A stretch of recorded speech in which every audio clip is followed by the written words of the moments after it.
Stephen Hawking will remain immortalized by his work in the world of quantum physics. And for those who don't get quantum physics, I suggest you see the film A Theory of Everything.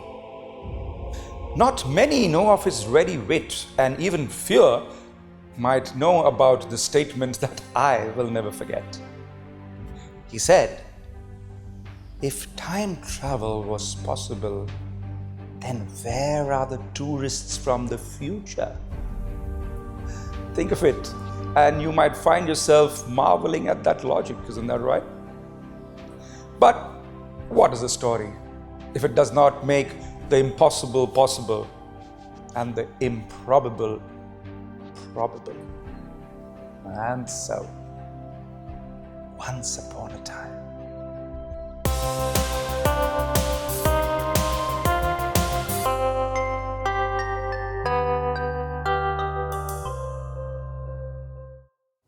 it's easy to imagine a time machine, and even easier to imagine the wonderful worlds it could take you to, the exotic past and the wondrous future that was available at the flick of a button.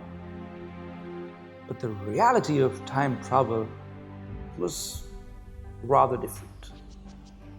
Unnikrishnan, or Unni as his colleagues called him, was all set to test the machine.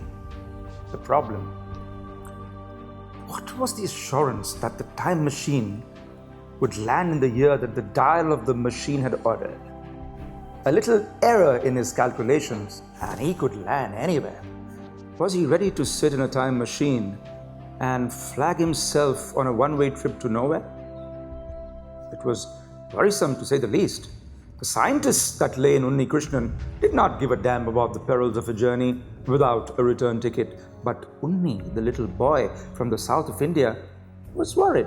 He was worried about his parents, his unmarried sister, and the EMIs that he took care of. That night, Unni could barely sleep. He tossed and turned in bed. The buzzing of the mosquitoes was the only music to accompany him. To time travel or not to time travel? He turned to the picture of Lord Krishna that hung on the wall of his bedroom.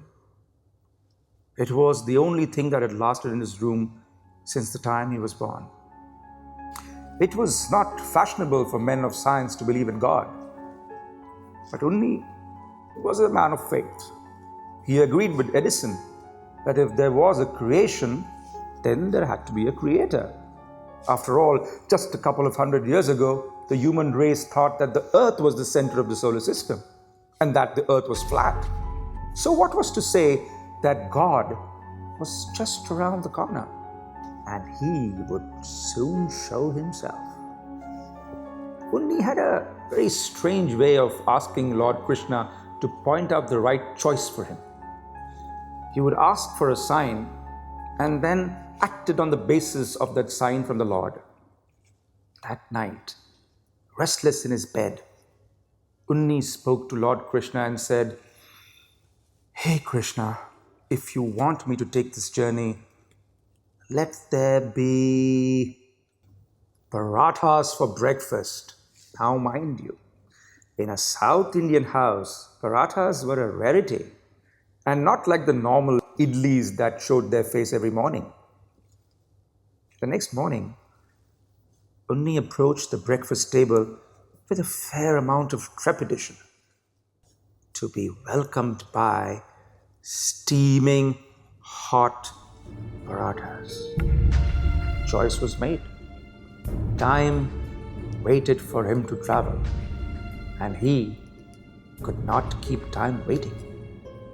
So he drove to his lab and uncovered the machine. He went through the pre-flight checklist, set the date to 1580. 500 years back was far enough. He then went over his calculations, turned the nuclear fission generator into critical mode, and then minutes later, whoosh! There was a lot of rumbling, tumbling. Unni felt like someone was tearing his skin apart, and the G-forces were more than any aviator in history could have encountered. a sharp, high octave sound almost split his eardrum, and then suddenly it all went silent. Before one final heart-stopping crash, Unni stepped out of the time machine and found himself at the bank of a river. On closer inspection, he found that he was stuck in a marsh, his legs caked with mud, and the flies buzzing around him like he was a half-eaten discarded sweet. The time machine was gutted, and so was he in some prehistoric time. Served him right for messing with the dimensions. It was precisely at that moment that he heard a human sound, screaming, hysterical. He hid behind the twisted metal. He was going to be found out, and a tribal chief was going to behead him, or probably have him for breakfast. He was certain of that. To his surprise, the man did not even notice him or his gutted machine. And to his shock, he knew why. The man was screaming, "He is coming! He is coming! Krishna is coming to Mathura!" He had traveled back not 500 years, but 5,000 years. He was in the time of Lord Krishna. And then, in his mind, he saw the Krishna in the picture on his bedroom wall, smiling at him.